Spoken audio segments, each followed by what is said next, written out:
क्या सालों पुरानी ब्रेकियल प्लेक्सस की चोट का कोई इलाज है?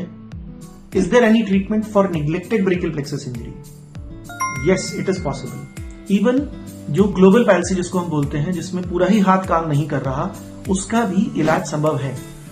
कुछ ऐसे जटिल प्रोसीजर्स हैं या ऑपरेशंस हैं जिनसे ये किया जा सकता है।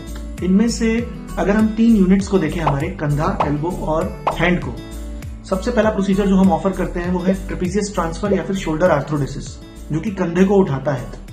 दूसरा जो हम प्रोसीजर रिकमेंड करते हैं ऐसे केसेस में जिनका कई साल पुराना ब्रेकियल प्लेक्सस की चोट है, वो है free functioning muscle transfer.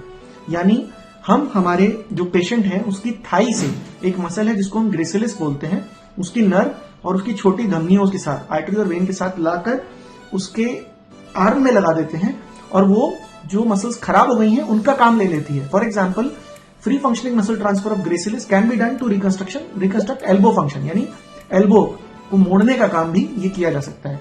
Similarly, और इसकी जो नर्व्स होती हैं वो हम अपनी स्पाइनल एक्सेसरी से ले सकते हैं, इंटरकोस्टल नर्व ले सकते हैं। सिमिलरली दोबारा इसी से मसल से हाथ की उंगलियों को भी किया जा सकता है, जब एक दूसरे साइड की ग्रेसिलिस मसल को लेकर और उसको फिक्स किया जाए, जिससे हम हाथ की उंगलियां मुड़ने का काम हो सकता है। साथ ही साथ कुछ प्रोसीजर्स होते हैं जैसे रिस्ट और थंब आर्थ्रोडेसिस, जिसमें हम हथेली को और अंगूठे को फिक्स कर देते हैं। तो हम पेशेंट को हम ऐसा हाथ दे पाते हैं जिसमें वो कंधा कम से कम 30 डिग्री तक उठा ले, 15 से 30 डिग्री, एल्बो उसका पूरा मूवमेंट हो जाए और रिस्ट को फिक्स करने से उसकी उंगलियां चल जाए, कुछ पकड़ने के लायक हो जाए कि वो कुछ ग्लास या कुछ पकड़ ले और सपोर्टिव हैंड बन जाए। तो yes, it is possible to treat even neglected brachial plexus injuries. Procedures कुछ जटिल हैं, टाइम लेते हैं, लेकिन ये संभव है।